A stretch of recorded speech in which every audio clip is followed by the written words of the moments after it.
enough from me. I'd like to introduce my new friend Kim, who, believe it or not, runs a specialist fungi retail shop in downtown Burnie, which is so inspirational that we stayed in touch and became buddies. And yesterday we did our outdoor fungus appreciation and photography workshop, and she's going to speak to you about finding magic in the undergrowth, the joy of discovering fungi together. Take it away. Thanks everyone. So my background is I'm a wildlife and nature photographer. Fungi just caught me and it's now my passion.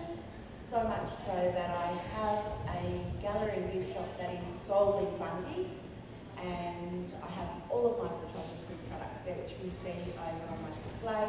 But I also have a number of artists in my shop. Stacey is one of them, so she's got the lovely miniature fungi there. So you'll see Stacey's work if you're ever up in Burnie. So we have everything from jewellery to paintings to any sort of art or craft that you can think of. So, what my field of interest is, I'm not very great with a scientific background. I love getting families and especially children out in nature. And people, when they think of fungi or nature photography, they tend to think of going for hikes for half a day, you know, and that sort of thing. We went yesterday, and I think Daniel and I worked out we did 150 metres. So we didn't walk very far, and I reckon we were easy down 40 different types of fungi. I have a very dodgy knee, so it doesn't even need someone physically agile, can just get out in the simplest of areas. So, today, as Daniel said, I'll be talking about finding the magic in the undergrowth. So, thank you for everyone for coming today. I hope you're going to stay all day and have lots of fun trying everything else. But it's always a joy to talk about two of my greatest passions, nature and photography, and how when they're combined, they can open up a whole world of wonderful families and children. Today I'm going to share with you the incredible positives that come from something as simple and magical as heading into the bush as a family, camera in hand, and looking out for fungi. Now, fungi might not be the first thing that comes to mind when you're thinking of a good family day out, but they're often hidden, small, and quite unassuming. But that's exactly the point. So they invite us to slow down, to look closer, to tune into the details of the world around us. Because I don't know about you, but often we get so busy and we're all looking at the big picture. With fungi, there's none of that. You have to be in the zone, you have to be breathing, you have to be present to be able to find them. So, and in a world that moves so fast, with screens, schedules and noise, this act of really slowing down is very powerful. So I want to touch on a few different points that fungi, photography and getting children out in nature give to you. So one is a connection with nature and each other. So when families head out together in search of fungi, something lovely happens. Parents and children become co-discoverers. So instead of parents having to teach their child, you're working as co-discoverers, just sharing the wonder. So a child points out a tiny orange cup fungus peeking out from the moss. A parent kneels beside them, just as amazed. It's not about ticking things off a list, but about paying attention together. And through that shared experience, relationships also deepen. Children feel heard. Adults remember what it's like to be curious. You talk, you laugh, you get muddy, and you connect. Now, when we went on our walk yesterday, Daniel challenged everyone that they weren't doing a good job unless we finished with muddy knees. And he checked everybody at the end.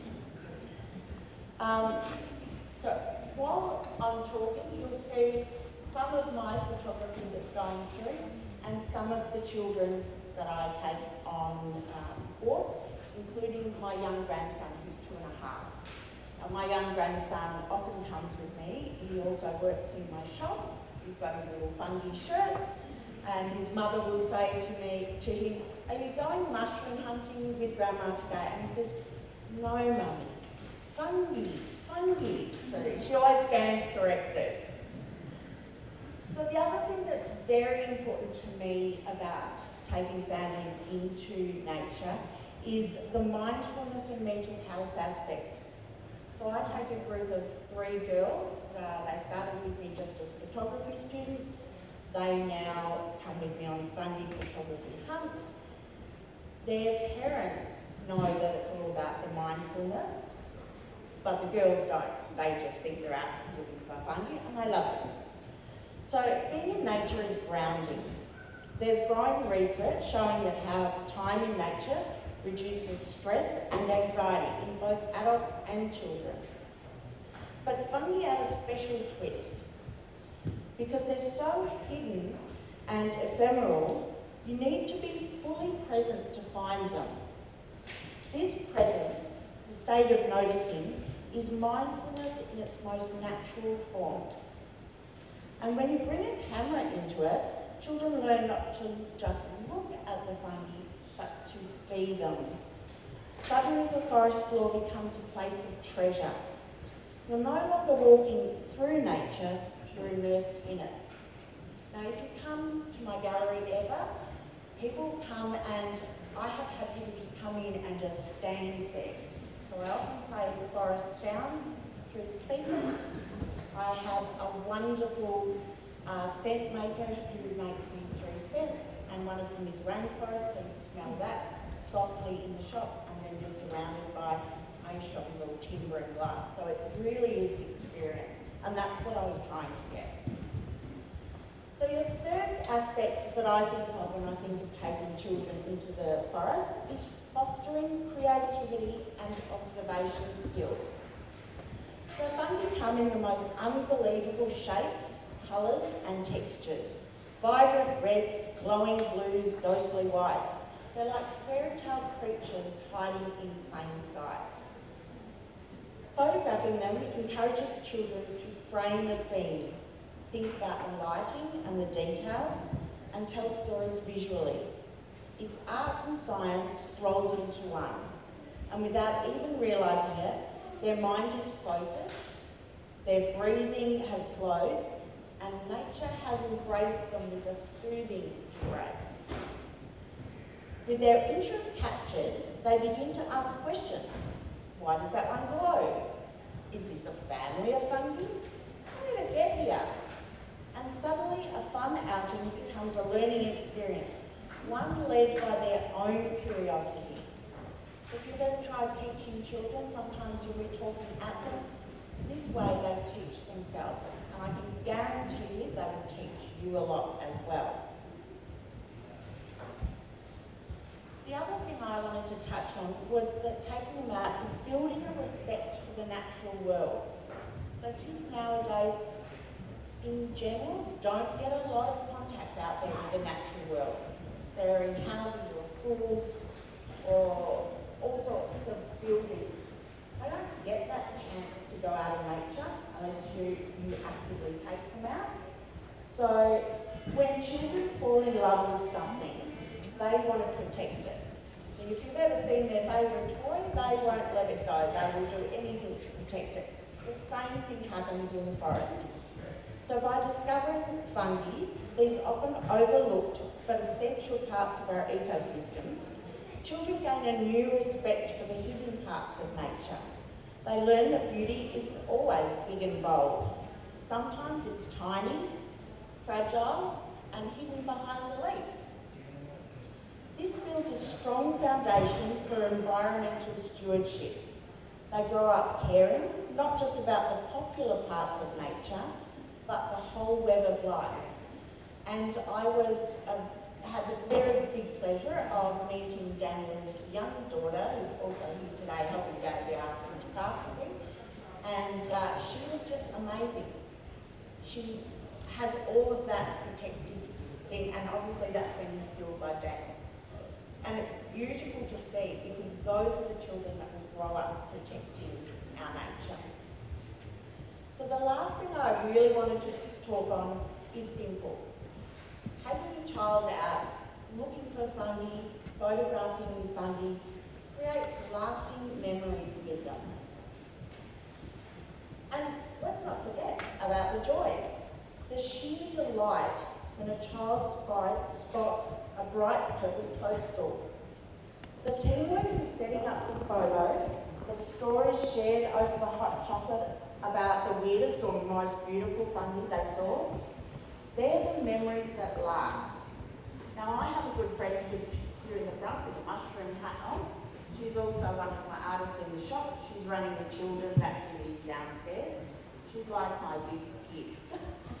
And to see her, she'd never been out on a fungi hunt before. To see her yesterday running around with Sylvie, just embracing all of the different types, and we could hear them squealing all over. It was amazing to listen to.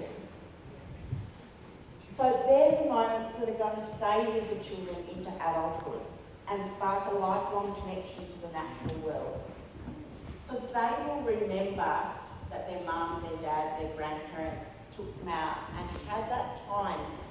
Often when we're doing things, we're half paying attention, someone rings, the phone, the text. But in nature, there is none of that. I have a favourite spot in Penguin, which as soon as I hit the car park, I've got no phone signal, and it's right in the middle of town, which is awesome for me, because I know I'm completely shut off for that. I don't have to check my phone, because I know there's no signal. So next time you're wondering what to do on a weekend or a school holiday, grab your boots, because you will get wet, your camera or phone, and head into the forest. Let your children lead the way and let curiosity be your guide. You might not find what you're looking for, but you'll find what you need. Stillness, wonder, and each other. So thank you and happy fungi hunting.